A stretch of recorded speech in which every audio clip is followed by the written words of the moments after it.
ആലപ്പുഴയിൽ അറസ്റ്റിലായ ATM തട്ടിപ്പ് സംഘത്തിൽ കൂടുതൽ ആളുകളുണ്ടെന്ന് വ്യക്തം. ATMിൽ നിന്ന് തട്ടിയെടുക്കുന്ന പണം CDM വഴി ഇതര സംസ്ഥാനക്കാരായ കള്ളന്മാർ നാട്ടിലേക്ക് അയച്ചിരുന്നെന്നാണ് വിവരം.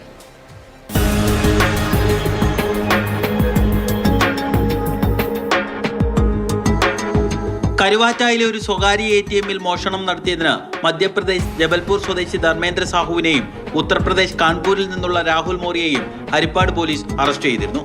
കോടതി റിമാൻഡ് ചെയ്ത പ്രതികളിൽ ഒരാൾ ജയിലിലും ശാരീരിക ബുദ്ധിമുട്ടുകളെ തുടർന്ന് മറ്റൊരാൾ ആശുപത്രിയിലുമാണ്. രാഹുൽ മോറിയെ ഡിസ്ചാർജ് ആയ ശേഷം കോടതിയിൽ കസ്റ്റഡി അപേക്ഷ നൽകും. ഈ സംഘം കായംകുളത്തെ 2 ATMിലും തട്ടിപ്പ് നടത്തിയിട്ടുണ്ടെന്ന് വ്യക്തമായി. പക്ഷേ CCTV ദൃശ്യങ്ങളിൽ മറ്റൊരാൾ കൂടിയുണ്ട്. ഇതാണ് സംഘത്തിൽ കൂടുതൽ ആളുകളുണ്ടെന്ന നിഗമനത്തിലേക്ക് അന്വേഷണ സംഘം എത്താൻ കാരണം.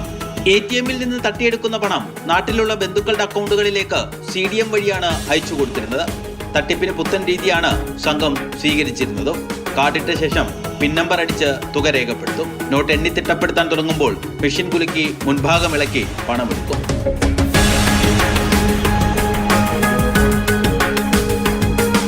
ഇങ്ങനെ ചെയ്യുമ്പോൾ അക്കൗണ്ട് ഉടമയ്ക്ക് പണം നഷ്ടമാകില്ല. ബാങ്കിന്റെ അക്കൗണ്ടിൽ നിന്ന് പണം പോവുകയും ചെയ്യും. ഇവരുടെ പക്കൽ നിന്ന് 34 ATM കാർഡുകൾ കണ്ടെത്തി. ഇതിൽ 14 എണ്ണവും ഒരു ബാങ്കിന്റേതാണ്.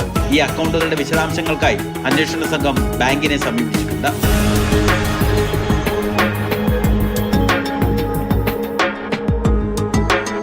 മാതൃഭൂമി ന്യൂസ്, ആലപ്പുഴ.